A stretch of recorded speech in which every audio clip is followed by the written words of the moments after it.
Hello. Good morning, members. The chairperson is otherwise engaged. They will come later. I will stand in on his part first. Since the previous meeting, no information papers were issued by the Secretariat. Item 2, discussion. Items for discussion at the next meeting, CB brackets 3861, 2024, 01 and 2. Next regular meeting will be held at 10:45 a.m. on the 16th of December. The items proposed are attracting young talents to join the government and the latest developments on the provision of dental services for civil service eligible persons. Do members have any views on the items? Then we move on to the business of the day. Item 3, an overview of the civil service establishment, strength, retirement, resignation, age profile, and gender profile.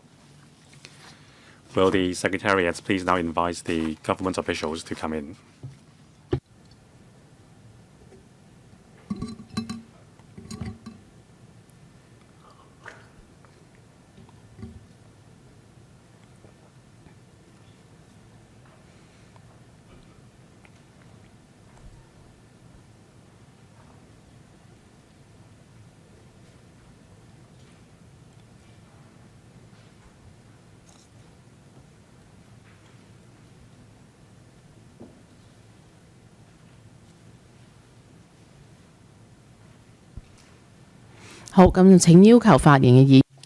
Members who would like to speak, please press the request to speak button.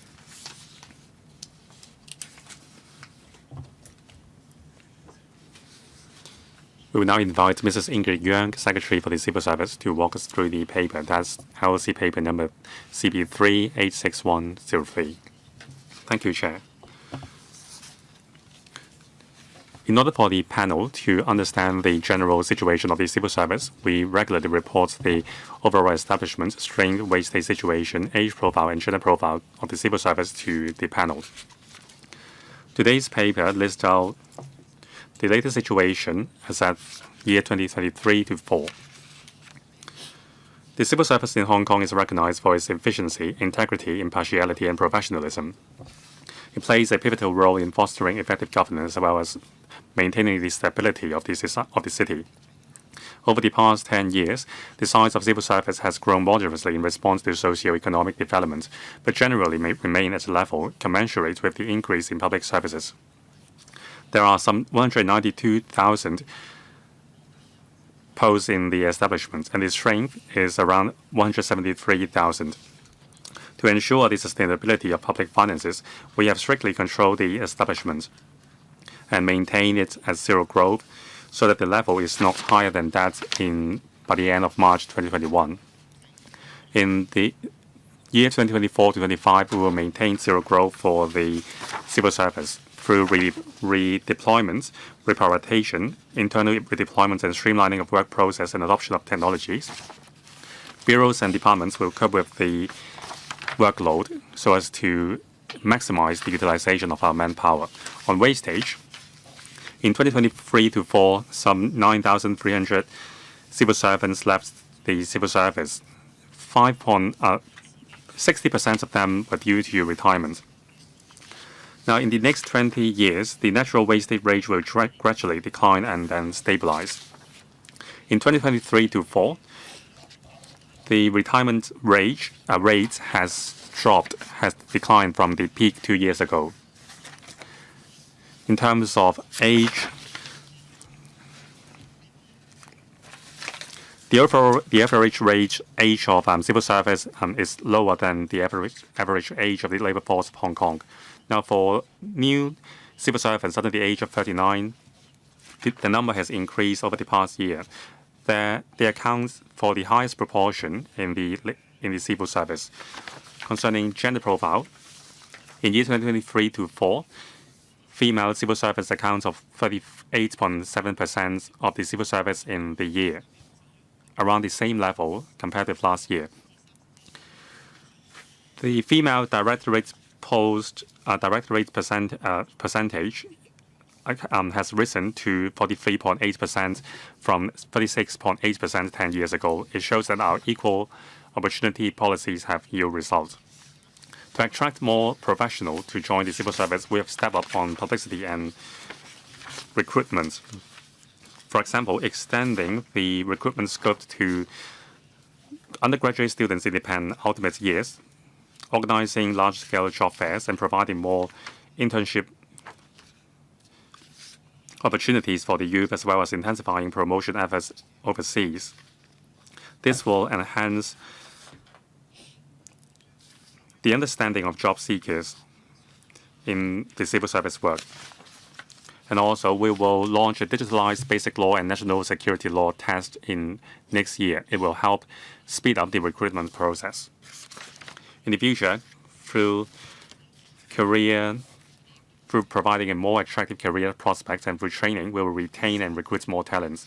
And through various award schemes and commendation schemes, we will award civil servants with outstanding performance and enhance morale. We will also tell the good stories of civil servants through different channels to the public, so that the public can understand the nature of civil servants' work more and understand the challenge they face and the contribution to the society. That concludes my briefing.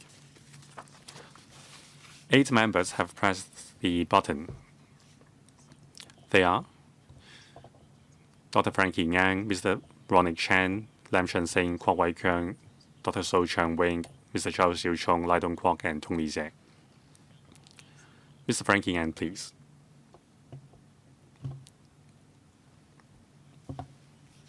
Thank you, Chair. Over the past few years, the civil service has done a lot to retain and attract local youth to join the civil service. Now, work-life balance is crucial for attracting the young. So there are the 5-day work week and also childcare leave and so on. But there is always a group of civil servants who can't enjoy 5-day work week, not even children's leave or childcare leave. If the benefit is not enjoyed by the entire civil service, that is not fair and that is detrimental to the morale. Although some civil servants do expect that they will not be able to enjoy these benefits. So how can we ensure that these family-friendly employment measures can be enjoyed by all? Secretary. This year, we have implemented the marriage leave and compassionate leave for civil servants. Next year, there will be the childcare leave. Bureaus and departments are duty-bound to provide these leaves to the employees. Of course, when there is a manpower need, employers and employees can have a negotiation, but these benefits are entitled by all civil servants. I understand that young people put a lot of importance on work-life balance. In fact, over 70% of our civil service is working on a 5-day per week basis. For the remaining proportion, through adoption of technology and through better arrangements of deployment, they will be able to enjoy the 5-day work week as well. Now, in the past, there were some cases where the arrangement was dialed back because the civil servants found the working hour to be too long each day. So they would rather opt for having a 6-day work week to alleviate the burden each day. So that's just a work arrangement. And through adoption of technology, we will be able to reduce the overall work hours of the department. we have to implement the idea across the departments and bureau because civil servants would be posted to different posts. So this can be made possible through the use of technology. During the policy address briefing last month, we mentioned that with the help of the Digital Policy Office,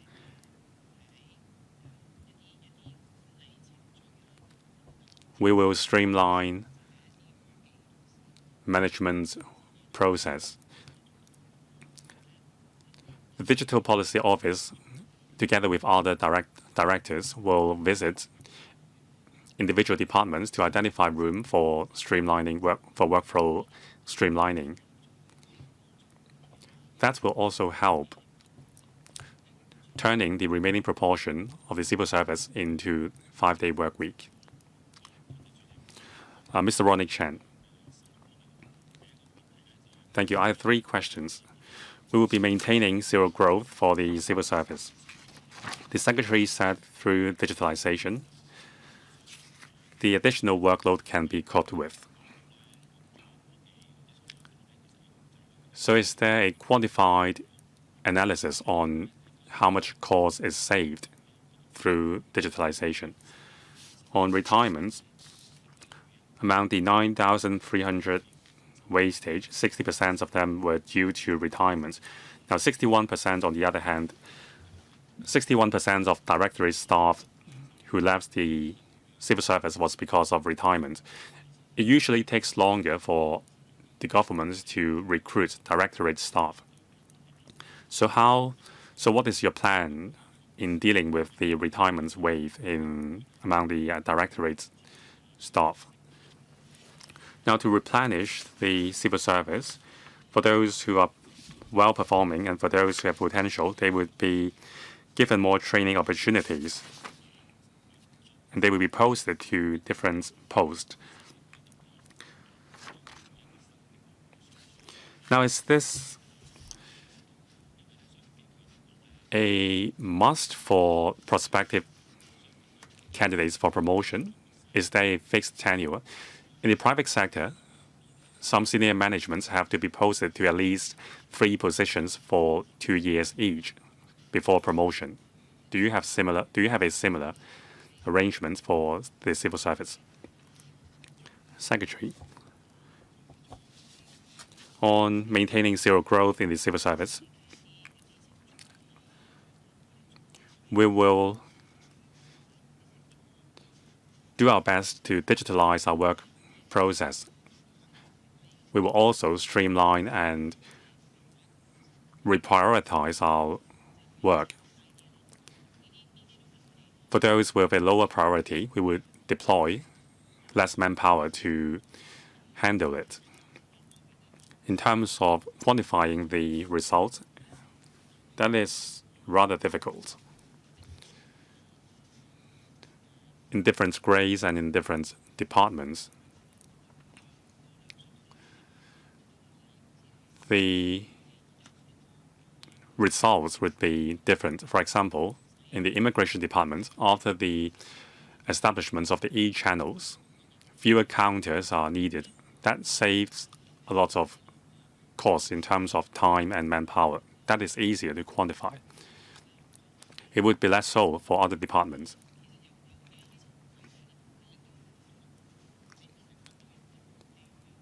In most circumstances, the quality of their work would be improved. For example, with drone technology, places hard to reach, for example, remote slopes can be inspected. That may not save up a lot of cost in terms of manpower, but it does improve the work quality. In the future, when there are emergencies, because of better maintenance work, the severity of the emergency would be lower and hence the manpower cost. Second question about retirement of directorate grade officers. Now, this point is easy to understand. It takes a lot of time for an officer to be promoted to the directorate grade. And once this promotion takes place, the officer will be quite mature and soon be retiring. Now, if it is necessary for the directorate officer to stay behind in order to pass on their expertise and knowledge to the successors, then, or perhaps when there is a major project going on and that replacing the team of officers may not be ideal, then there are ways to extend the service of the officer in question. We also look at the individual departments in relation to their succession and retirement issues. This is what myself and the permanent secretary do, and then we also enhance training for directorate grade posts. For example, in relation to national studies, 75% of colleagues are required to take national study courses before COVID, but after COVID, we are aiming at 100% attendance. So we've ramped up training to make sure that there are suitable successors taking up the post of the retirees. There are also other requirements in relation to deployment of officers. For quite a large number of posts, deployment to different departments is a prerequisite for promotion.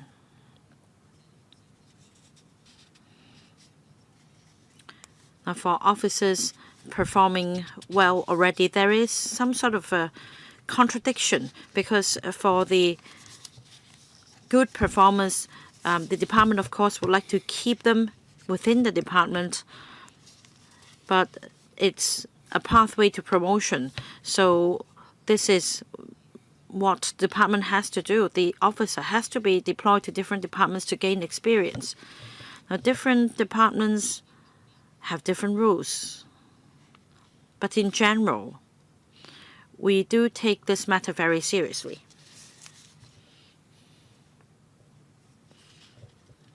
Next, Mr. Lam Chun Sing. Thank you, Chairman. As set out in the paper, it is envisaged that the workload for the civil service or the government will increase. And like the Secretary explained, after digitization of public services, manpower is still essential.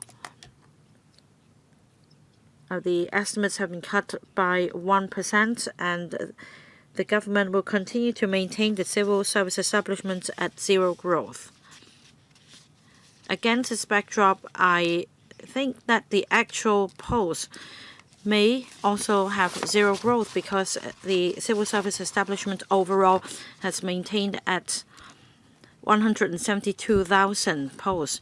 As for post-retirement service contract, it has maintained extension of 120 days of service. The number of applications approved have actually come down. So will it exert pressure? Will you put pressure on departments? For example, the final extension of service of 120 days or post-retirement service contracts. Will you ask the department not to keep so many staff beyond their retirement because you have to pull the purse strings?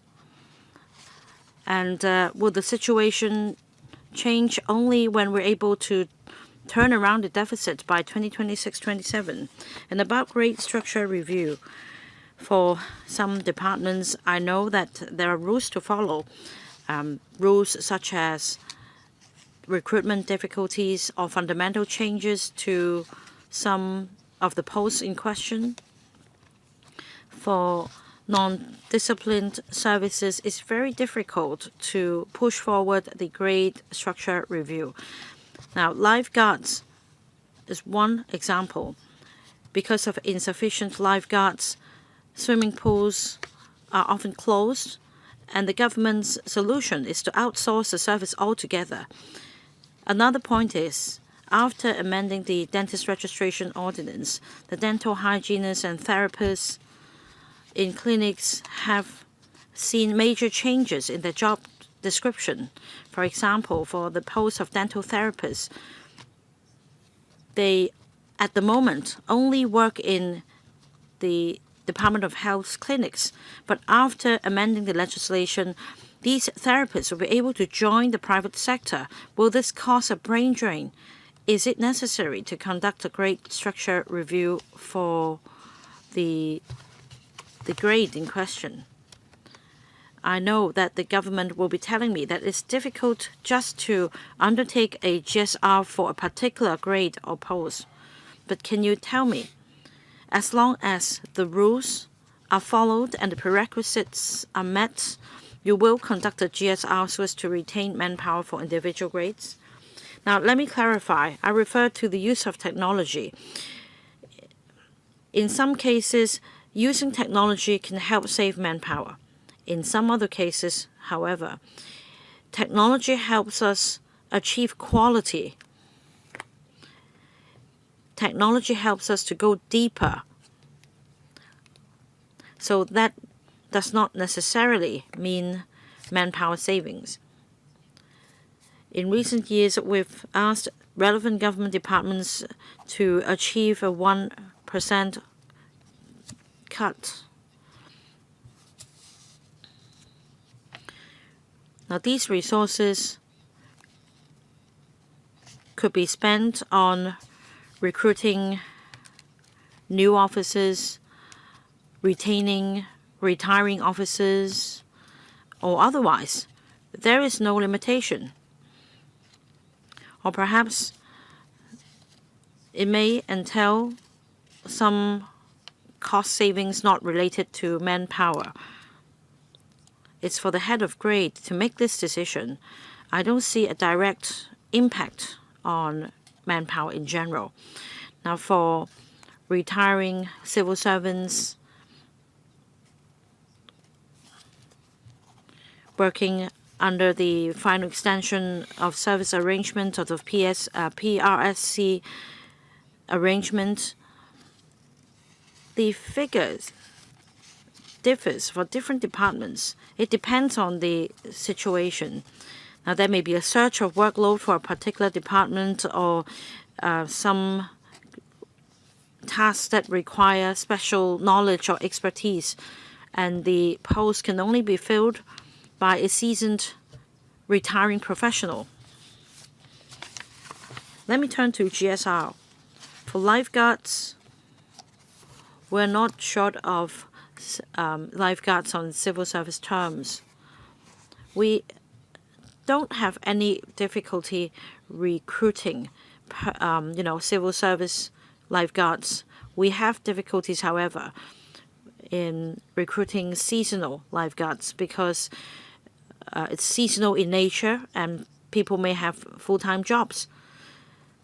So we need to come up with ways to solve this problem. Apart from salaries and conditions of service, the LCSD is looking at other options such as outsourcing. It's actually quite effective in recruiting seasonal lifeguards. Now, for the civil service to recruit seasonal lifeguards, it's more rigid in terms of the conditioned working hours, whereas the service contractor will have greater flexibility in recruiting seasonal lifeguards with different work hour patterns. Some candidates may not wish to work full-time, and flexible arrangements can be put in place by the contractor. For the LCSD, things are more rigid.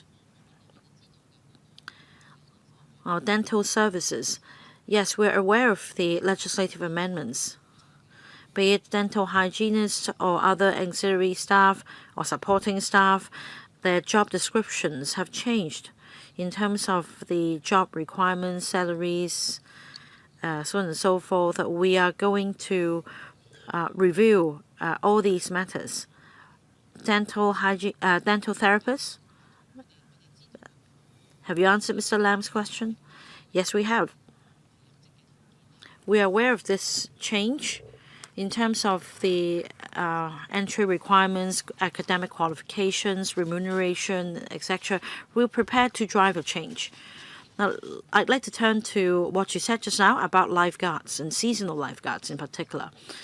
I used to be one. It was called a temporary lifeguard back then. Now it's called seasonal lifeguard. They are paid by the number of days they work. So some lifeguards may only work on weekends. And as such, they do not tally with the number of working hours that you've stipulated. So what exactly is the problem with the recruitment of seasonal lifeguards? Yes, some earn daily wages. But the point is, the contractor has greater flexibility in adjusting the work hours or the rostering of lifeguards. Whereas for the LCSD's seasonal lifeguards, we need to stipulate the number of working hours to be fulfilled. It's very difficult not to impose this requirement within the system of the civil service. So contracting out this post can give us more flexibility. But we are monitoring the situation very closely to see whether this problem can be addressed. Now, the pain point is seasonal lifeguard. We are trying out different means. I just want to clarify that we have no problem with recruiting lifeguards on civil service terms. Well, Secretary, but please go back and tell your staff. There are coaches, tutors who are also interested in taking up this post, but because of the working hours limitation, they are unable to take up this job. Now, if the wages are calculated at an hourly rate, then it may be possible to recruit more seasonal lifeguards. So do go back and tell your LCSD staff, please. Mr. Kwok Wai Keung. Thank you. Now, I go back to the long-standing problem of the wide gap between civil service establishment and strength, and that's difference between 192,000 and 173,000. So that's a difference of 19,000. Last year, I remember the government telling me that they would come up with ways to narrow this gap, but this is not explained in this year's paper. I don't see any result. Because of this gap, we're short of manpower by up to 10%. We're not able to cover the surge of workload. So please, the next point is that if there is not anything concrete to address this gap, then the government should make adjustments. Take U.S. election as an example. One major point in the candidate's manifesto is to undertake civil service reform. So, will this be done here? My third point is this. Last year, according to the media,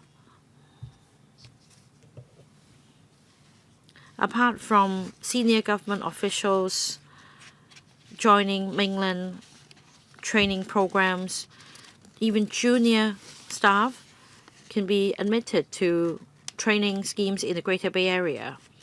Of course, this is good news. The response is yet to be seen, but can you tell us about the response so far? How many applications have been received? And what about the outcome? You need to fill in a form. You just put in 100 words, and then for the evaluation, another 200 words. It's it's fewer than a primary student's homework. Can you tell us something about the quality of the training outcome? Thank you. Concerning the gap between the establishments and the strength, yes, the level is comparable to last year's. But we are promoting recruitment in several areas. For example, starting from last year, we have expanded the pool of candidates to undergraduate students in the penultimate year of study for some posts. We offer them with conditional recruitment. And they will come to the job after 1 year's time. So the results will be evident in 2 years' time. We have altogether recruited 67 eligible candidates in the penultimate year of study with a conditional offer. So the situation next year will improve. For grades with a larger number of vacancy, we conduct recruitment throughout the year. We have extended the recruitment period. We have shortened the time required for approval from 10 months to 4 months. So there has been a tangible surge of a number of acceptance, because in the past the period was too long. Some successful candidates accepted other job offers. With the year-round recruitment process, which has been put in place for some 13 months, we do see an increase in recruitment number for recruitment exercise for clerical posts. We do this biannually because of the sheer number of applications received each time. But we are happy with the results right now. For grades with a larger establishment, it takes time for the efforts to yield results. On the other hand, the retirement figures have declined. We have passed the peak, but there are still some 6,000 civil servants who retired this year. We need to catch up with the replenishment process. There's room for speeding up recruitment in some areas as well, so we will continue to catch up. Now, according to the paper, the number of retirements will decline over the years, and in time, the gap will be narrowed. Now, despite this gap between establishments and strength, we are still able to operate efficiently. So is there room to make some posts redundant? Well, I would not rule out this opportunity. That's why the policy address mentioned that the Civil Service Bureau will collaborate with the Digital Policy Office to visit individual departments and encourage departments to adopt certain technologies to reduce the manpower needed. And then the manpower freed up can be deployed to the most needed areas. That will prevent an increase in the establishments while coping with the existing workload. This will be done this year, next year, and we will be able to deliver results in 2025 concerning recruitment concerning training for clerical grade clerical grade staff. We will report the results to members later. Now we require the clerical grade staff to give us a short report only because it would be a bit too hard for them to write a very long essay. We will ask them to fill out questionnaire and conduct an interview with them after the activities. And through these channels, we will be gauging the feedback of the staff members. Dr. So Jianwing. Thank you, Chairman.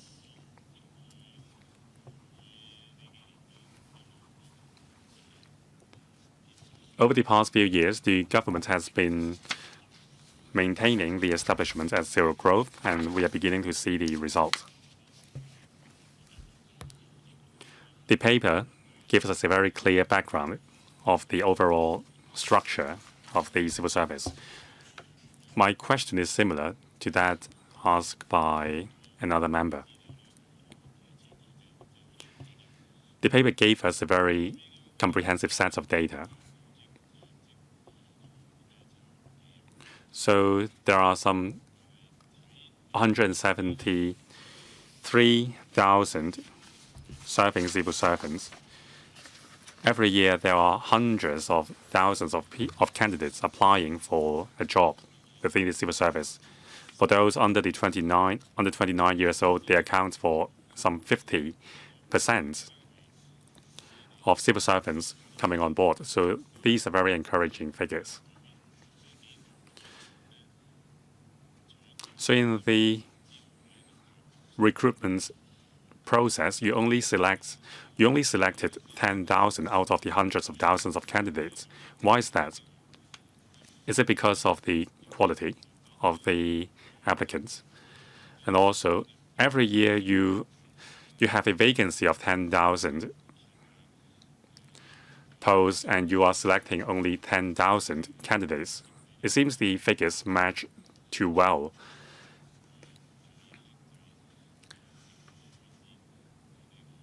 Is it because the quality of the candidates is not satisfactory, or is it because you are working very hard to control the number of civil servants you hire each year? Some tasks in the governments are urgent, so you have to fill these posts swiftly, otherwise it would affect your governance.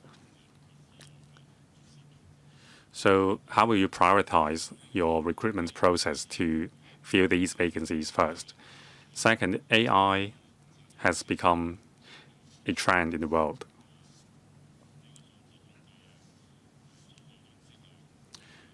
Data collection and analysis can be conducted by the use of AI. I believe that can be easily done. Is there a plan to bring in AI to replace some civil servants in certain tasks? Secretary, we recruit some 10,000 civil servants per year. Some grades are able to fill all their vacancies. However, because of a significant gap between expectation and the quality of the candidates, some grades still have some vacancies left unfilled. If you look at the estimates each year, funding has been set aside already for filling these vacancies. So if the candidates are up to standard, we will definitely hire them. But indeed, for some grades, it is very difficult to hire the number required. Now, for example, administrative officers grade. In this year's recruitment process, the target was 40. However, only 41 candidates were hired. It's not that we don't want to fill up all the vacancies. The reason is the quality of the candidates. If we accommodate our standard, then it would be compromising the quality of work. Another example is the police force. Many candidates fail to meet the physical requirements for the job. The same goes for some other disciplinary services. Now, even if both the candidates and the employer are eager to fill the job, it's really impossible because of the unfulfilled physical requirements. So we need to make sure that the candidates we hire are of a certain minimum standard. We have conducted a job fair in 10 universities this year. The idea is to communicate our requirements to the undergraduates well in advance of the recruitment so that they can prepare themselves physically for the job, as well as other attributes, for example, academic attributes and personal traits. They can also consider, with the information we have given them, which jobs would be more suitable to them.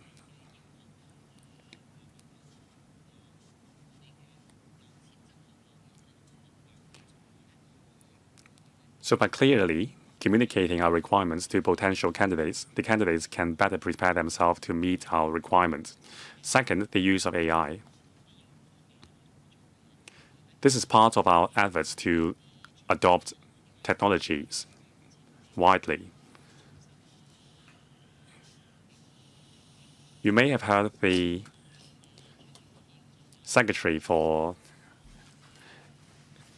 Innovation, Technology and Industry saying that they have something like a Hong Kong version of ChatGPT. The Civil Service Bureau has also signed up for this program. It did save time for some clerical tasks.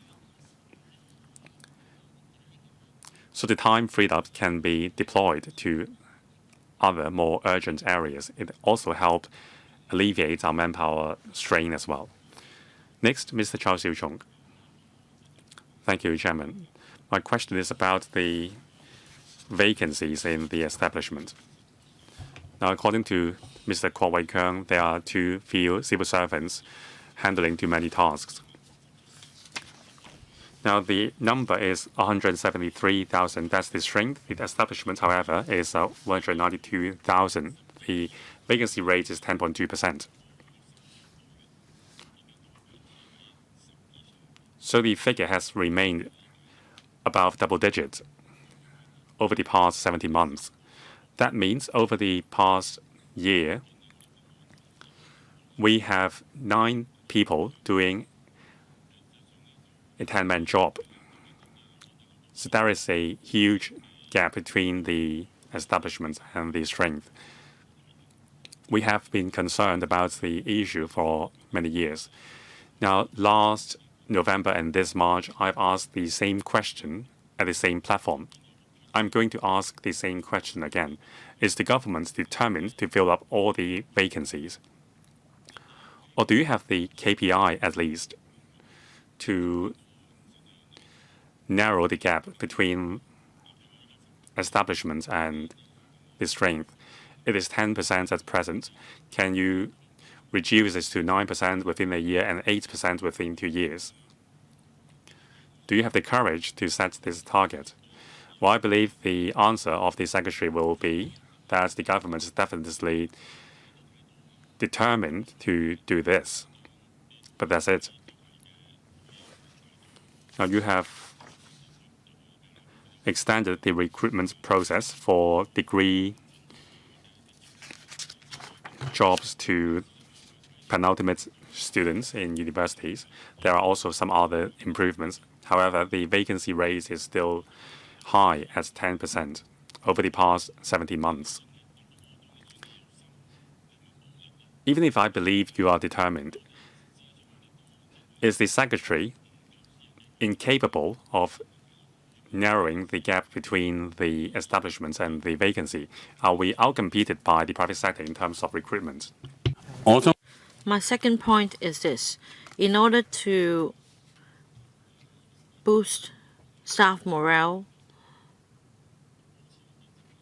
we need to make sure that the medical and fringe benefits for civil servants are competitive. In the policy address, there are a number of reform measures for the healthcare sector. For example, a comprehensive review of the division of work among the Department of Health, the Primary Care Commission, and the Hospital Authority, so that general outpatient clinics will be repositioned to serve the underprivileged. Now, I've been told by many civil servants that they are very concerned. Does the reform mean anything when it comes to the provision of medical benefits to civil servants? For example, specifically, after the reform, will there be sufficient staff to maintain service for civil service eligible persons? Now, if GOPCs are repositioned to serve the underprivileged only, will it cause embarrassment to CSEPs visiting these clinics? Will the government please explain to the civil servants?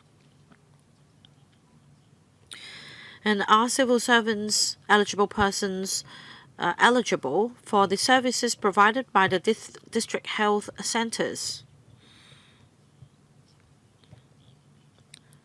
Has the CSB talked to the Health Bureau about the direction of this reform so as to ensure that a reasonable level of services will be provided to CSEPs? Secretary, civil service vacancies now remain at about 10%. Is it that we are not as competitive as the private sector now?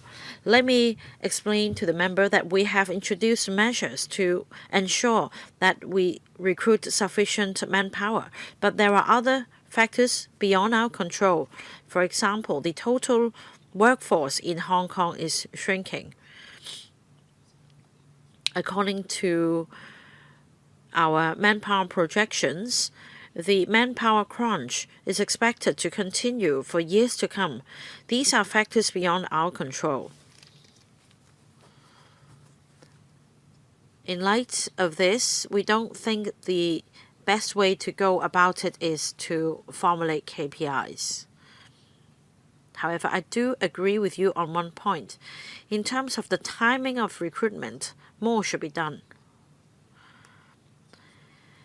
When it comes to civil service recruitment, we give top priority to a level playing field for all candidates. And inevitably, we need to wait for everyone to complete the first round before we move on to the next one in the selection process, and this is taking a lot of time. That is why we've introduced a measure, say for clerical posts. At the moment, the whole process takes 10 months, and it's not quite successful for us, therefore, to make an offer that the candidate will ultimately accept after 10 months. So, indeed, we need to work on that. Now, on medical benefits for civil servants, I can give you this undertaking here that we are not going to slash quotas of GOPC for CSEPs.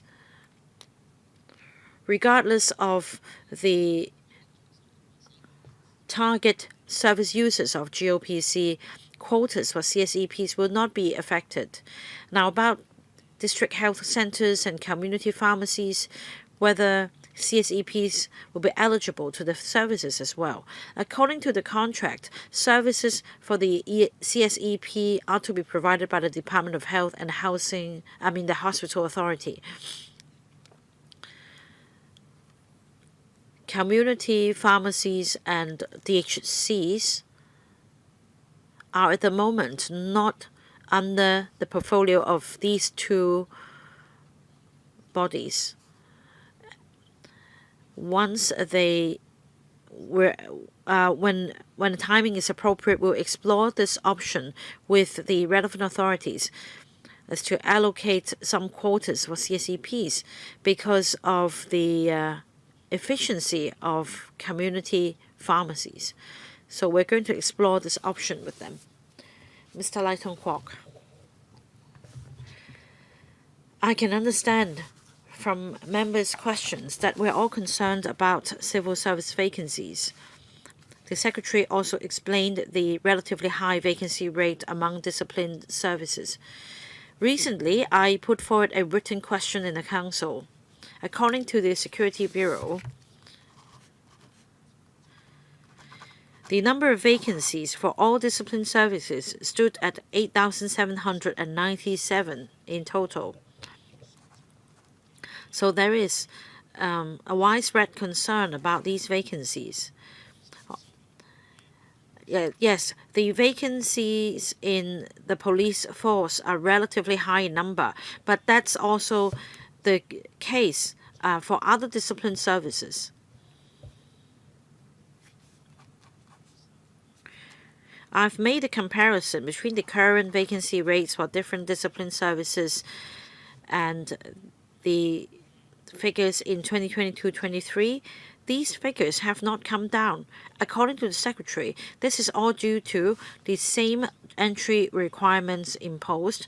We must not lower the threshold to compromise the quality of work.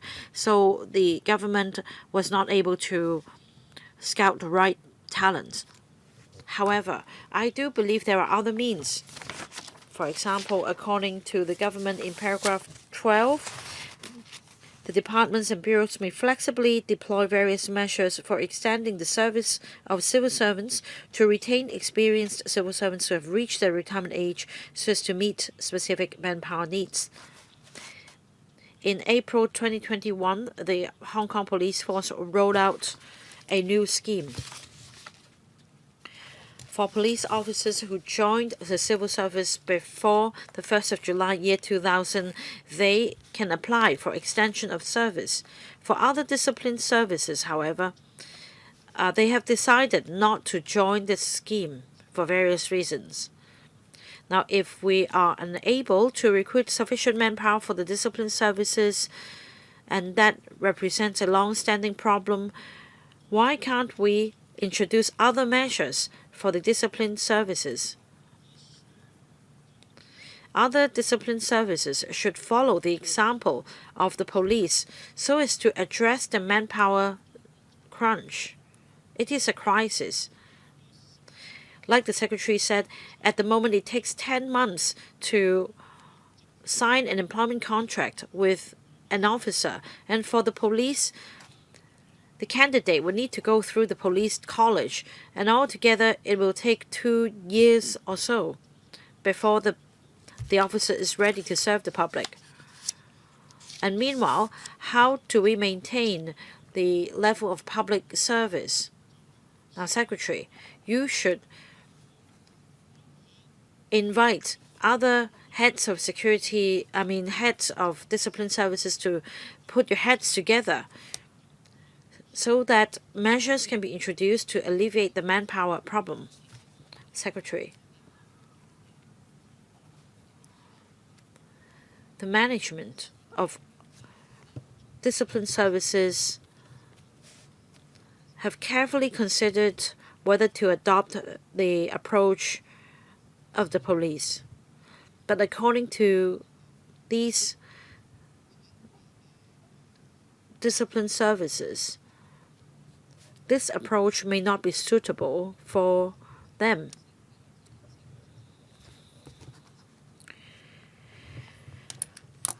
the situation is different for each discipline service in relation to the recruitment, promotion, prospect, manpower shortage, wastage, etc.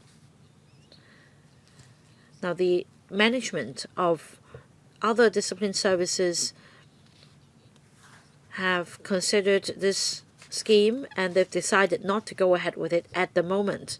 But of course, the Civil Service Bureau keeps an open mind. Should they wish to change their mind, we will explore the best option together.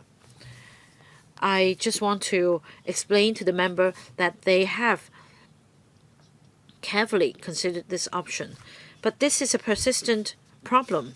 Secretary, will you go back and talk to the head of these discipline services and see whether they will change their mind? I'll relay your view to these discipline services. But after all, it's not up to the Civil Service Bureau to make this decision. The heads of these grades are in the best position to know all the manpower issues relating to their own services. And it's for them to make this decision. Mr. Tony Chair. Along with other members, I'm concerned about this gap between civil service establishment and the strength. There is a 10% gap. It's really far from ideal. The Civil Service Bureau has made a lot of efforts in a bid to narrow the gap, like the Secretary said. But this is subject to a lot of factors. Our labor force is one major factor. The unemployment rate in Hong Kong stands at 3%. So there is competition between civil service and the private sector. Civil service jobs used to be attractive. Because of its appeal, every year you receive massive numbers of applications. Meanwhile, you need to do the gatekeeping to make sure that candidates are up to standard. Some members have commented on competition. I think that depends on what sector we're talking about.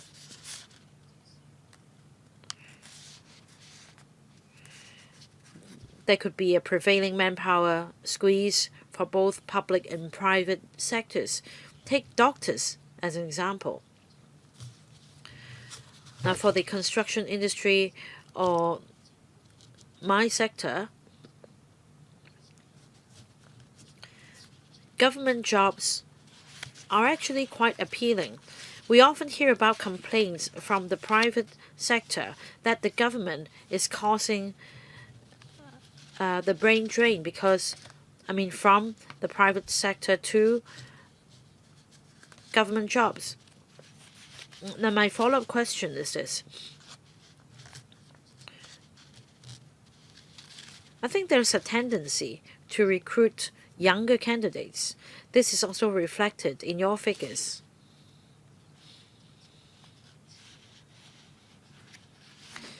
Then this could be because when you've accumulated years of experience, you would get chartered and you have this professional qualifications. And for younger candidates, however, they may not be as experienced. So there could be problems. So my question is on the number of applications and their details. Is it true that these candidates are, generally speaking, less experienced? I'm speaking on behalf of the sector. These are newbies. They may not be as experienced. And my question is whether, in terms of the vetting of applications, these new recruits could lengthen the process because of the inexperience. The other problem is that they are required to undergo training, and that means more seasoned civil servants are required to do more. to help you train the new recruits. I don't know whether you have the data available. Secretary.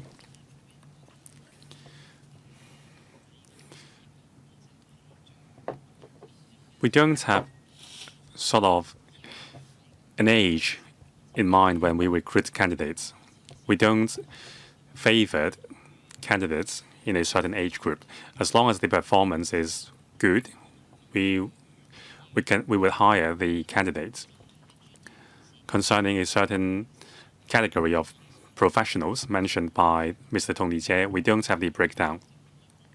However, some 60% of the new joiners of the civil service have prior work experience. 40% of them are fresh graduates. So the majority of the newly hired civil servants do come to the job with prior experience. If stakeholders or members of the public consider certain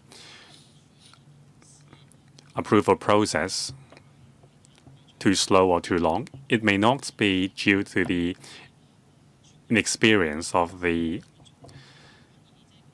handlers of the application, because they would be supervised by experienced supervisors.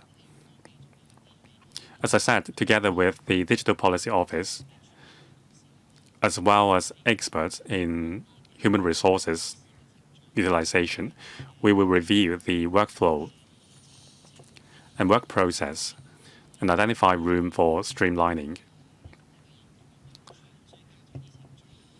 Now, because of previous concerns, some extra layers of safeguards might have been put in place in certain work process. We will identify whether there is room to streamline it and enhance the work efficiency. Chairman, can I ask for a breakdown of the age of new civil servants hired, and also a breakdown in terms of the professional qualifications of the new civil servants? We all know that the candidates must come with at least a year of work experience, but that would be insufficient for handling complicated cases requiring expertise and experience. Of course, there are always supervisors. That is exactly why the subordinates would feel stressed. Now, on the other hand, if the handler of the applications can perform independently, then the supervisors can be free up for other tasks. We will try to compile this set of figures for the member after the meeting. Ms. Nixie Lam. Thank you, Chairman. The ratio of female civil servants has been on the rise. This is applaudable. 10 years ago, they account for just 36.5% of the civil service. Now it is 38.7%. During my study visits to Malaysia, I was told by my counterparts that they envy the opportunities females enjoy in Hong Kong. Now, the HYAB is going to launch a program for matching senior managerial executive level female workers to mentor younger female workers. So can we have a similar program within the government, like a mentoring relationship? Secretary, in the civil service, we do have a high proportion of female civil servants. Now, the overall percentage is lower than 50%. That's mainly because of the disciplinary services. Because of the physical nature of the job, there is a high proportion of male civil servants in civil service jobs. Now, for civilian grades, female civil servants account for more than 50% of the civil service. Concerning the mentorship program mentioned by Ms. Nixie Lam, we will encourage middle management level civil servants to act as mentors for younger female colleagues. This is going to be a very meaningful program. We will encourage participation among the civil service. Mr. Stephen Ho. Thank you, Chairman. we agree with certain measures mentioned by the Secretary. Now, the paper gave us some general overall figures concerning retirement, natural wastage, and so on.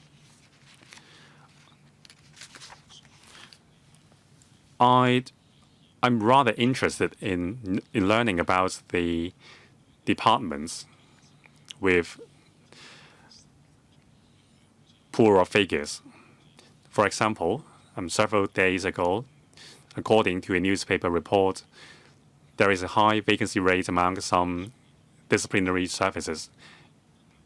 The figure has worsened this year. So I'm quite concerned about this. I have many civil servants friends. There were some cases of transferal between disciplinary services. Some disciplinary services civil servants would switch to the civilian grades. However, I rarely heard cases the other way around.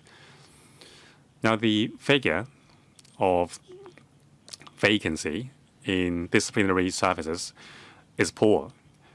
In some departments mentioned by Ms. Nixie Lam, for example, correctional services departments, there are very few female civil servants.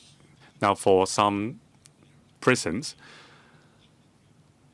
for some posts in the job, for example, officers in prison, they can't use mobile phone when they are working. So that make the job rather unattractive. Or at least they are not more attractive than other disciplinary services jobs. So Mr. Lai Tong Kwok mentioned about the retirement age. That will help, but that's not addressing the root cause. Can I hear more from the Secretary? Now, for civilian grade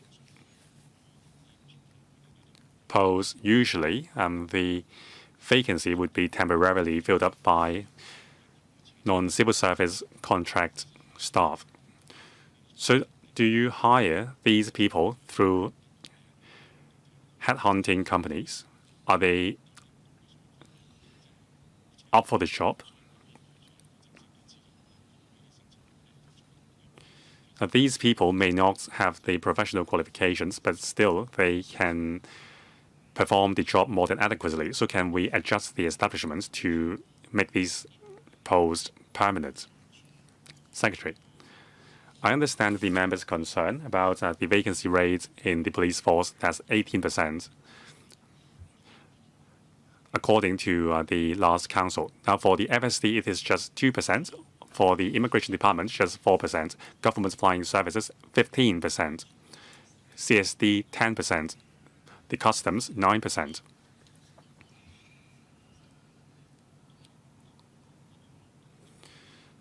Different departments are dealing with the situation in various manners. For example, the immigration department, after the epidemic, there were a lot of applications for renewal of ID card. And because of the various talent admission schemes, visa approval work has become more heavy. So we can't outsource these work to non-civil service contract staff because it requires expertise and judgment to handle these applications. So the immigration department has hired a lot of retired civil servants under the post-retirement service contract scheme.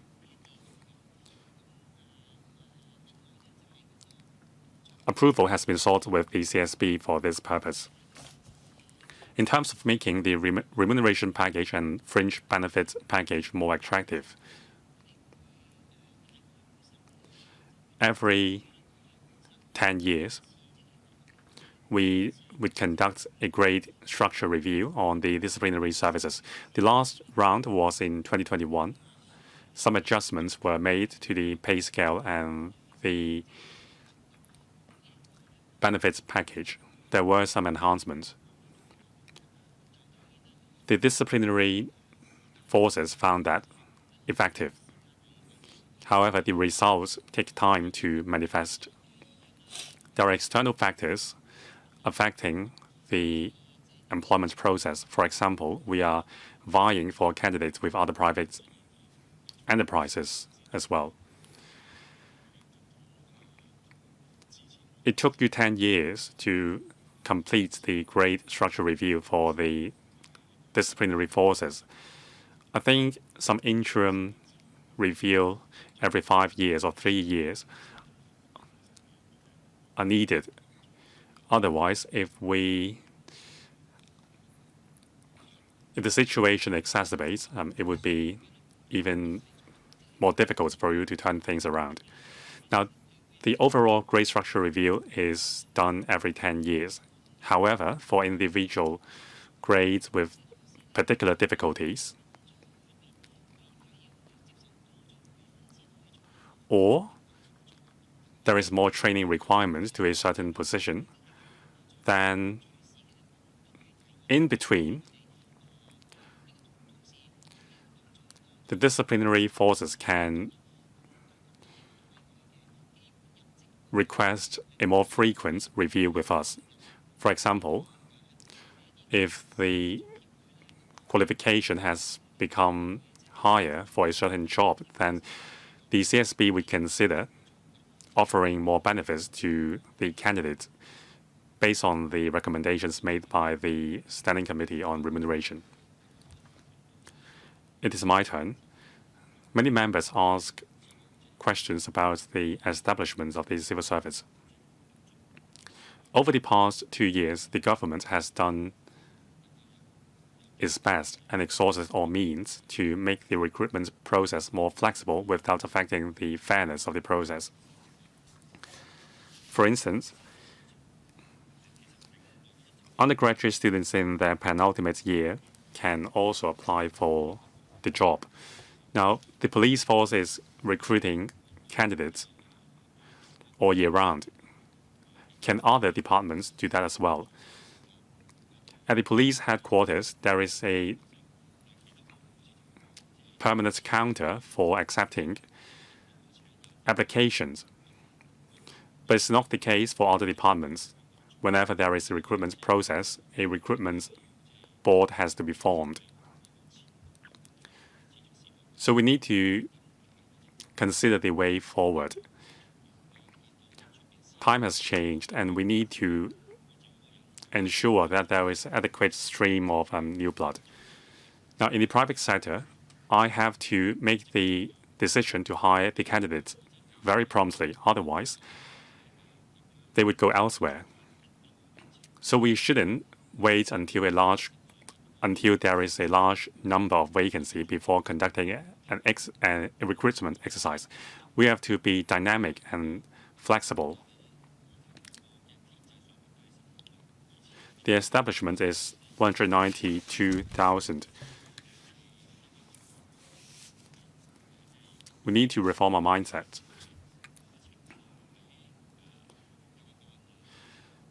According to some civil servants, there are too few people manning the job, but they are working overtime more frequently.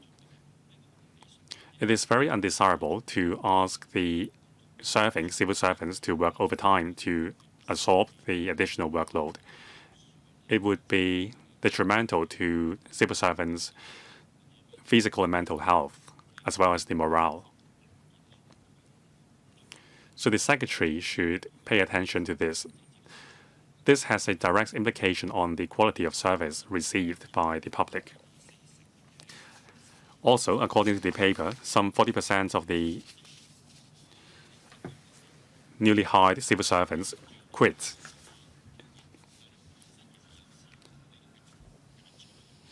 I think sometimes you have picked the wrong candidates who don't want to stay in the job for the long run.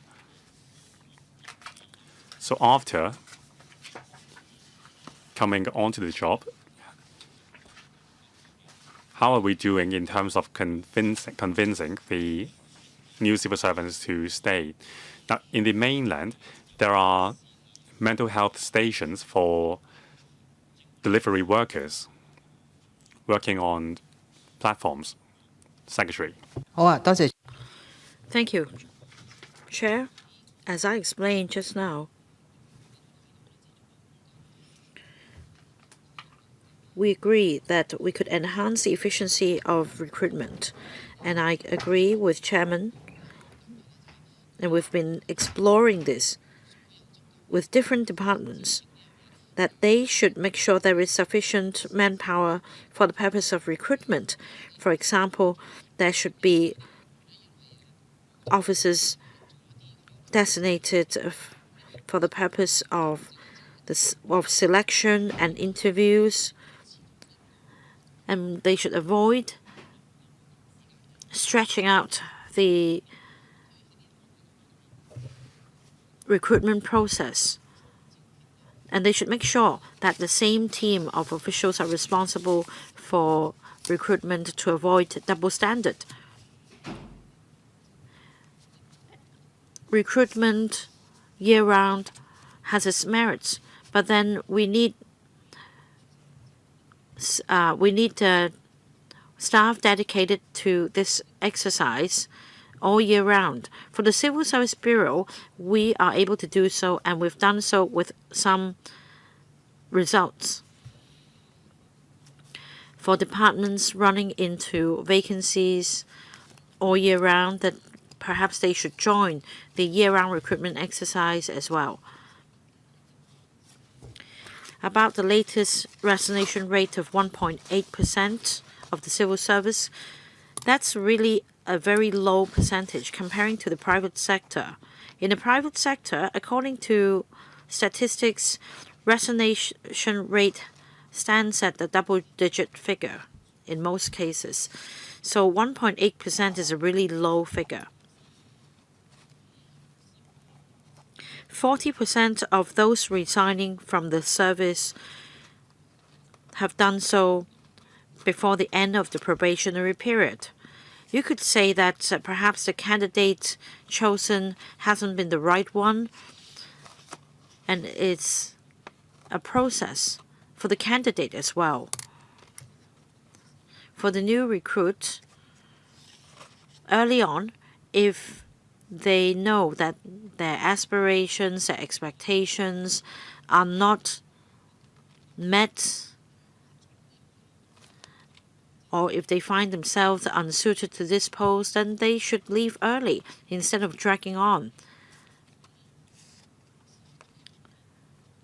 On the other hand, for new recruits, we closely monitor their performance during the probationary period. On recruitment, we have ramped up our efforts,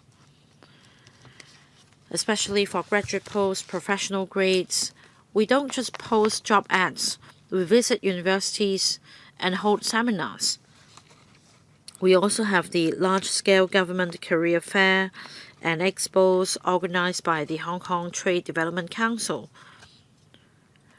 We set up a booth so that we can explain our requirements and the nature of the job for interested candidates, so that they make an informed choice as they join us. We want to find the best candidate. We don't want to be a revolving door for candidates to come and go.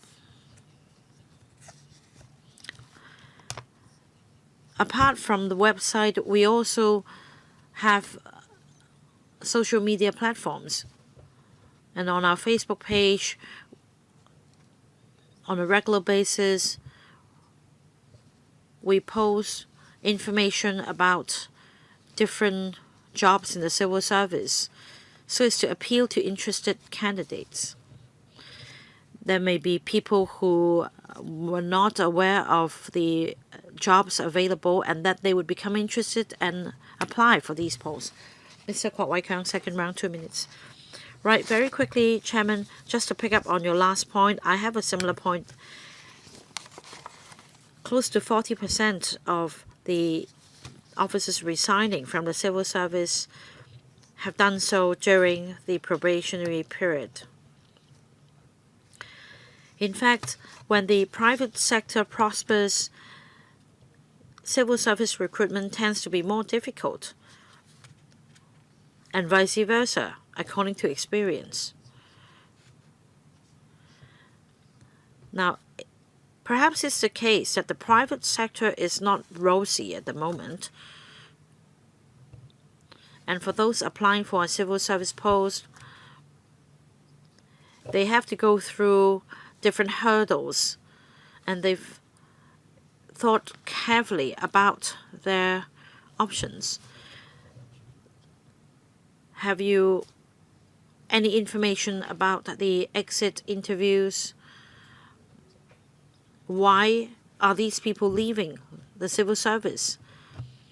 Now, if the private sector is prosperous, then the main reason perhaps is higher pay. But otherwise, have you sought an understanding from these exiting civil servants as to why they're leaving? Is it because of low staff morale? Because you want to keep them as far as possible. Is it possible for the government to accept anonymous complaints? Can you put in a box on your web page for them to write in anonymously so as to get more information instead of just allowing these unhappy civil servants to leave without explaining why? Secretary. About 3,000 civil servants resigned in 2023-24, among whom 40% of them resigned before the end of the probationary period, so that's about 1,200. Every year, we recruit about 10,000 civil servants, so that's not a very high proportion.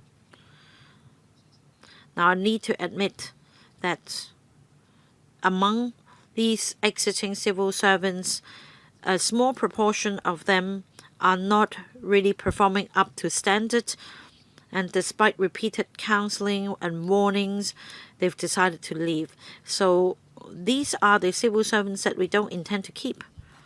As for others, there are different reasons why they've resigned.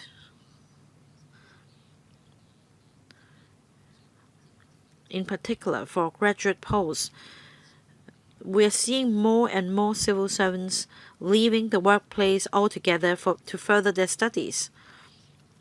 Perhaps these young people haven't made up their mind. They wanted to gain some work experience before going back to further their studies. About anonymous complaints,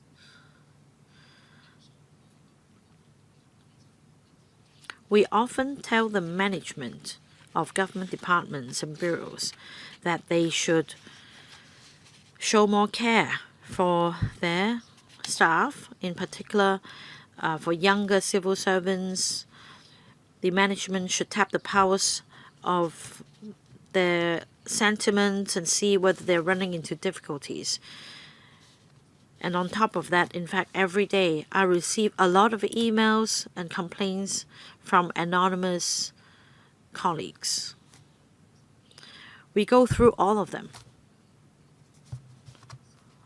We try to understand their sentiments and the crux of the complaint and look for room for improvement. In any case, we do ask management of different departments to get a better understanding of their staff, especially new civil servants, so as to better understand their expectation, so as to improve management. Yes, I fully agree with the Secretary that quality counts. If the officer is not up to standard, then they should go. Now, but in this day and age, it's difficult to be a parent, not to mention a mentor. So you should make sure that there is follow-up for the management to show more care. I understand that may be the situation for the clerical grade. It may take time for you to understand that this officer is not performing up to standard. But for discipline services, just in the first couple of months, if the officer is unable to even fire a gun, then they should go. Just follow the established procedures and keep up with the good work.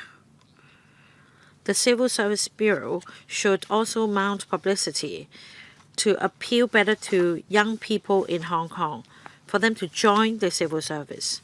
Because the country needs you, Hong Kong needs you, you should send this message to our young people.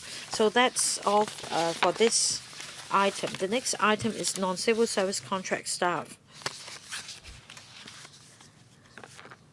We're joined by Secretary for Civil Service, as well as the Permanent Secretary, as well as Ms. Shirley Lau, Deputy Secretary for the Civil Service.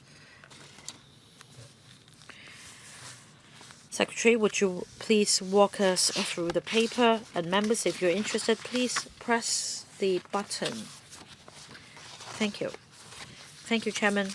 This paper reports the latest situation concerning the employment of non-civil service contract NCSC staff by the government and the work and management measures taken by the government. The NCSC staff scheme provides heads of departments with flexible means to employ staff on fixed-term contracts outside the civil service establishment to cope with the changing operational and service needs of bureaus and departments. In employing NCSC staff, the heads of departments should their approval should first be sought, and the expenditure will be absorbed by the departments. The NCSC staff should also be employed subject to the conditions. For example, the operational service needs are concerned are time-limited, seasonal, or the working hours of manpower required are less than the condition hours of civil servants, as well as the mode of delivery of service involved is under review or is likely to be changed, or there is a need to tap from the labor market the latest expertise in a particular area to perform the job. And when these conditions are met, the heads of departments can consider recruiting NCSC staff. Directorate post approval is also needed. And a directorate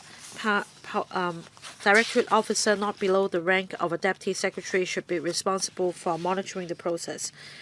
The government is responsible for ensuring that the recruitment is within scope and that there should be regular reviews to see whether the posts are in line with the operational needs. According to the survey, by the 30th of June 2024, 10,267 NCSC positions were in place. That's down by 45% comparing to the peak in 2003. Comparing to 2023, there was an 8% increase.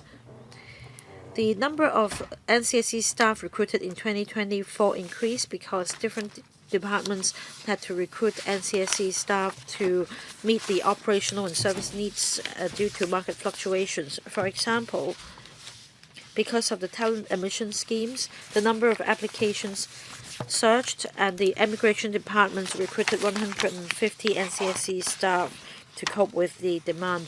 And because of for the EMSD, they also hired 100 NCSC staff to cope with the surging workload.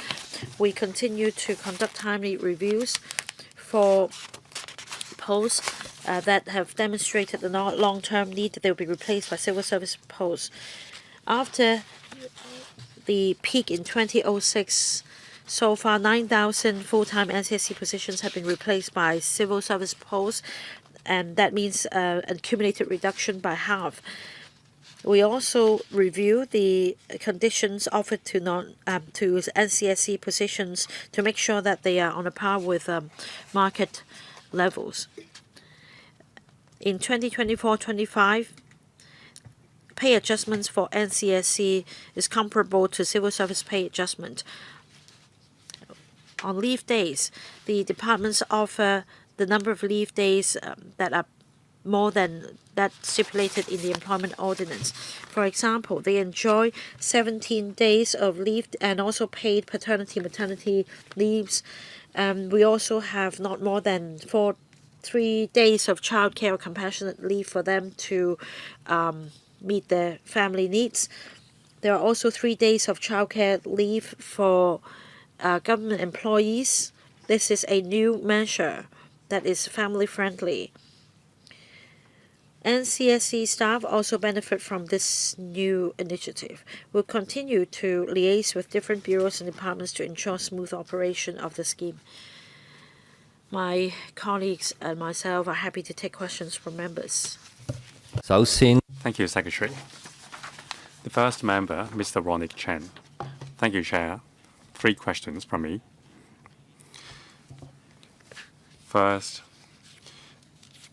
every department has a cap for number of NCSC staff hired. That was set back in 2006. So many years have passed, and the situation must have been very different. So are the caps the same as those in 2006? Now, when there is a need to hire additional NCSC staff, an application has to be made to the Secretary for the Civil Service for approval. Why don't you conduct a review on the cap for NCSC staff hired by each department every 3 years, so that within the limit or the cap, the head of department can decide how many NCSC staff members to hire. Then it can save you some time and it can provide more flexibility to the departments. So that's on the cap. Paragraph 15. It says reviews are being conducted on the mode of delivery of the service and the demand for the service. There is a review conducted on the management of performance values under the LCSD. So about the remaining 1,450 NCNC staff members, when will they be replaced by permanent civil servants or deleted? Now, the success rate of NCNC staff becoming full-time civil servants, the success rate is higher than ordinary candidates. So what kinds of posts are you talking about that NCNC staff has a higher success rate of being recruited? Secretary, we set a cap for the number of NCNC staff hired in 2006. The factors considered were the general situation of the departments. In certain departments, sometimes the working time for a task required is less than the conditioned hours of civil servants. So these tasks would be delivered by NCNC staff. If there is a sudden surge of workload because of launching of new schemes, then departments will have to apply for an additional quota with us. The principle is we have to control the number of NCNC staff to be hired. We want to prevent abuse of the system. Unless there is a significant change in the fundamental situation of the department, or if that's the case, the departments can ask for a permanent change to the cap. But that's a very rare case. Sometimes there is a sudden surge of demand because of review of delivery model and so on. And then the departments would, and then those tasks would be delivered by NCSC staff alone. Then an application can be made with us because there is a fundamental change in circumstances. Now, 14% of NCNC staff were engaged to cope with operational and service needs, where mode of service was under review. So the 1,450 NCNC staff members are scattered within different departments. In the LCSD, there is only 112 NCNC staff belonging to this category. The review for the delivery model of service under LCSD has been completed, but not all the 112 staff can be converted to permanent establishments because we need to have experienced hands on deck. We need to gradually phase out NCNC staff in the LCSD. So there are some other departments still hiring some NCNC staff for this reason. And even after the completion of the review, some NCNC staff have to remain on the force because they are experienced. Concerning the types of job favoring NCNC staff more, we don't have a breakdown for that. Usually, we would consider hiring NCNC staff for the same jobs they have been doing. Mr. Kwok Wai-keung, 4 minutes. I have been following up on this issue for many years. The FTU's objective is clear. We want to help NCNC staff members who have been on the job for many years to switch to the permanent establishments so that they can enjoy job security. However, the reply from the government has been unsatisfactory. The government excused this on operational needs as well as other excuses. For example, the number of working hours as well as other reasons to maintain this system. Now, since an overhaul of the system is not possible, at least we can do better for the long-term NCSC staff. Have you asked them, would they consider applying for a permanent job if there is a job opening in the civil service? I believe the answer would be overwhelmingly yes. I think very few NCNC staff would choose to remain on NCNC employment because of the contracts. I understand that for some professional grade jobs, like Mr. Tony Jie's profession, sometimes a non-civil service contract would be more attractive than the civil service terms. So have you asked them whether they would like to switch to a permanent job, or do they prefer to be hired on non-civil service contract basis? Now, 30% of the NCNC staff members have been reposted, which means that 70% of them have not.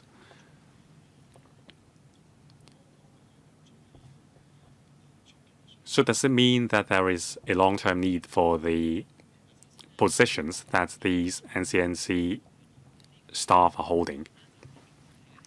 Now, actually, these are not excuses. There is an actual need for hiring the NCSC staff. We are not making up excuses on the go. On whether the positions of the NCSC staff would be converted to a permanent establishment, it depends on the suitability of converting these jobs into the civil service rather than the wish of the NCNC staff. As mentioned by the paper, there is still a 10% shortage in the civil service manpower. There are job openings and they can apply for these jobs. There are all sorts of reasons. For example, they may prefer a non-civil service contract more. We don't know.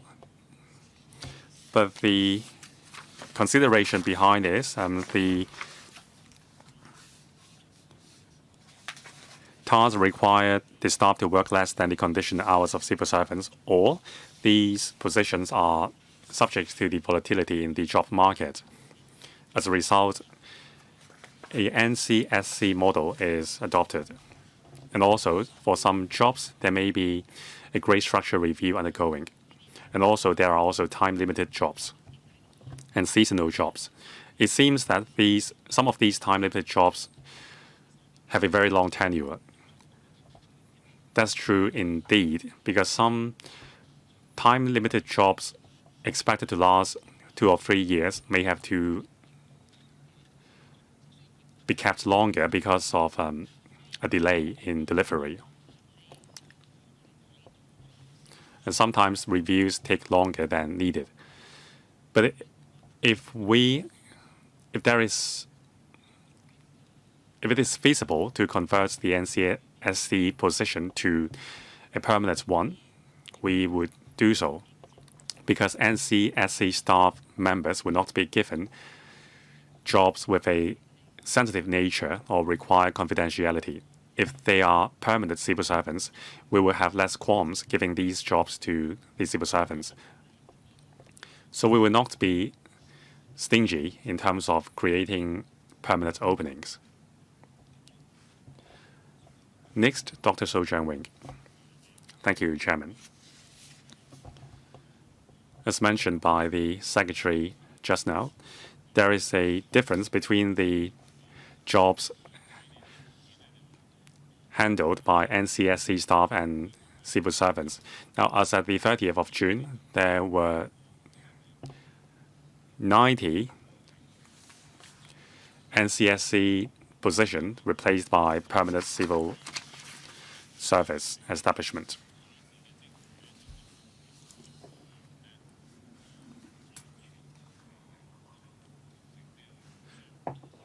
So it seems that there is a certain of flexibility between NCSC staff members and civil service positions.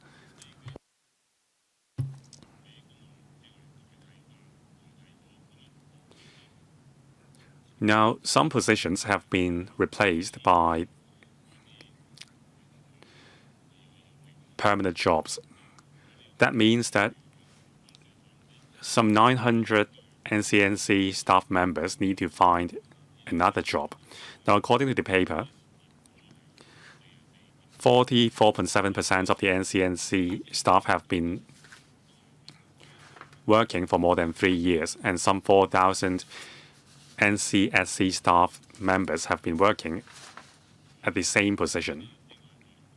So I think these are the best candidates for filling up vacancies in the permanent establishments because they are very familiar with the job.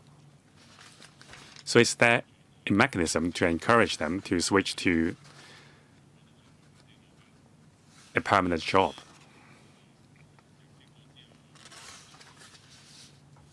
So for those who have converted to the civil service establishment, what is the percentage? Another question. Now, over the past 2 years, since I have become a LegCo member, the number of vacancies remain at around 10,000. So the latest figure is 19,000. So the 10% vacancy must have a large impact on the delivery of public services.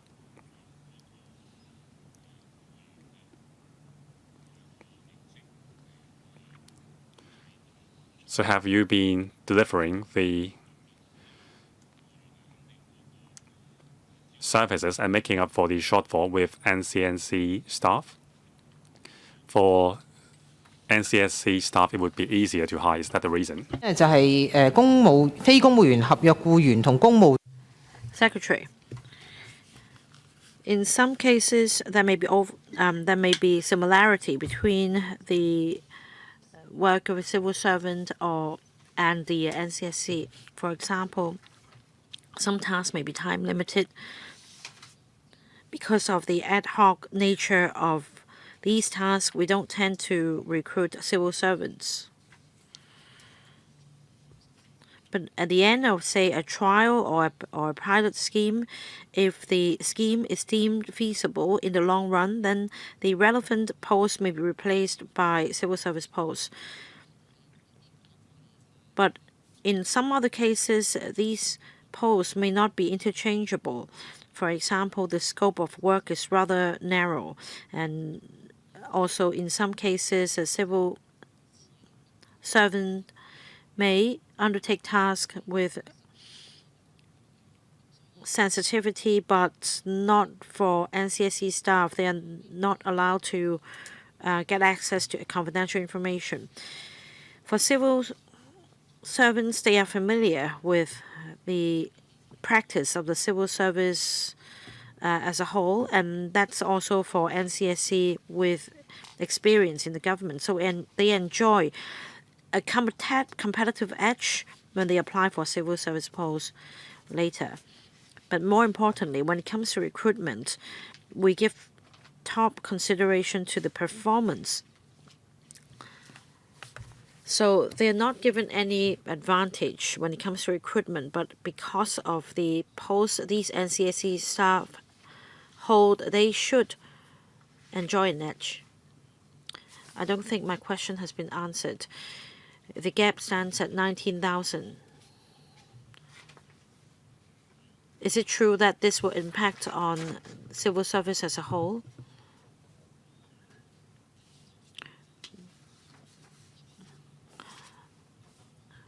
The answer is no, because for civil service posts and NCSC posts, they are different in some ways. So it is not true that if we're not able to recruit civil servants, we may turn to NCSC posts instead in order to fill the vacancies. That's not how it works. Now, we have, for example, post-retirement service contracts for retirees. We may also have double sideways acting appointments. And these are the ways to make up for the shortage in civil service manpower. Next, my turn. In Annex B, Secretary, it shows the situation as of the 30th of June last year and the 30th of June this year. Can you tell us, in percentage terms, the number of NCSC staff vis-a-vis the number of staff in these departments? 5 departments run on trading funds, companies, registries, EMSD, Hong Kong Post, Lands Registry, as well as the OFCA.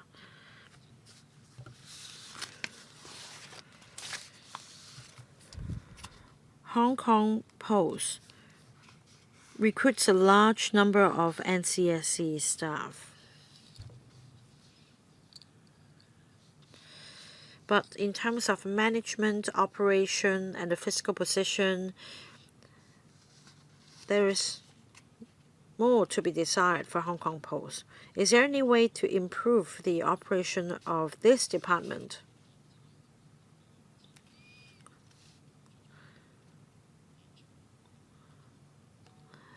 In particular, I understand that the Deputy Postmaster's appointment has been extended a number of times. There are courier services in Hong Kong. These are profitable businesses. Why isn't Hong Kong Post making money? Is there any room for improvement? The second bureau employing a large number of NCSC staff is the Education Bureau. Has it to do with secondment for primary and secondary schools? Do officers on secondment count as NCSC staff? If not, can you explain why the Education Bureau employs a large number of NCSC staff? My next question is this. Is there a mechanism to review the internal manpower arrangement and job duties? Are there ways to further streamline manpower, since the government departments are now using technologies such as AI? At the same time, there seems not to be any review on why they are employing a large number of NCSC staff. Thank you, Chairman. To answer your first question, we'll see whether these figures are available. We'll give you these figures after the meeting. For Hong Kong Post, they deliver services that are also available in the private sector, so they're in direct competition with private operators. The same goes for the EMSD Trading Fund. Chairman, you mentioned the competitiveness and the performance of Hong Kong Post and what they should do to achieve fiscal balance. I'm afraid I cannot answer on their behalf here.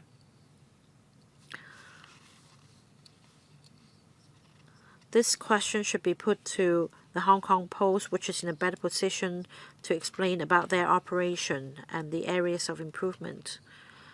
But as I understand, they employ more NCSC staff not because of the fiscal issue, but because of the nature of their work.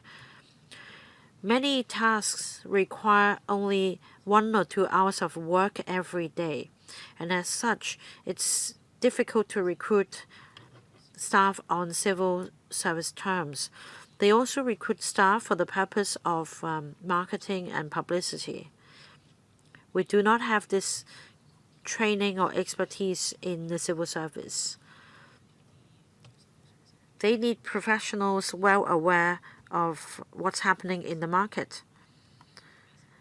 And it may not be appropriate to deploy a civil servant to take up this post, since they are not familiar with the market. They've been with the civil service for decades. For the Education Bureau, there are also 2 reasons why they tend to employ a larger number of NCSC staff. First, there are various subsidy schemes for school development. There are grants, allowances, subsidies that are transient, and even for regular subsidy schemes, very often these schemes would start with a trial or pilot. So there are still many changes during the pilot period, and there may be integration of the schemes eventually, and that accounts for possible manpower changes. Together with aided schools, the Education Bureau employs more than 700 NCSC staff for these grants and subsidies.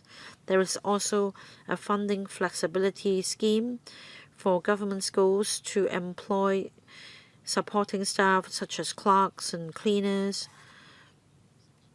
And under the flexibility arrangement, these schools could employ staff on different terms. Say, instead of hiring janitors, they could reassess their need and employ other kinds of staff. For some schools, after school hours, in order to keep the school running, they may need additional manpower, and they could make use of this arrangement to employ NCSC staff. In fact, there are 400 such staff members employed under this arrangement. So that's the background of the arrangement, and that can explain the NCSC staff employed by the Education Bureau. On manpower in general, we agree that regular reviews should be conducted. This is also our message to the government departments and bureaus. And after all, for NCSC staff, the expenditure comes from their own envelopes and not from the public coffers. So they should make sure rational use of the available resources to employ the right staff. And for the Hong Kong Post, I do hope that the Postmaster General's position can be taken up by somebody who's really familiar with market operations. And what I'm trying to say is open recruitment should be held to find the best suitable candidate so as to improve the books of the trading fund of Hong Kong Post. Improvement, please, in other words. Right, noted. Any other follow-up question? If not, that wraps up this item. Next, item 5, AOB. Anything under AOB? No? Then meeting's adjourned. Thank you. Thank you, members. Thank you, Secretary and PS.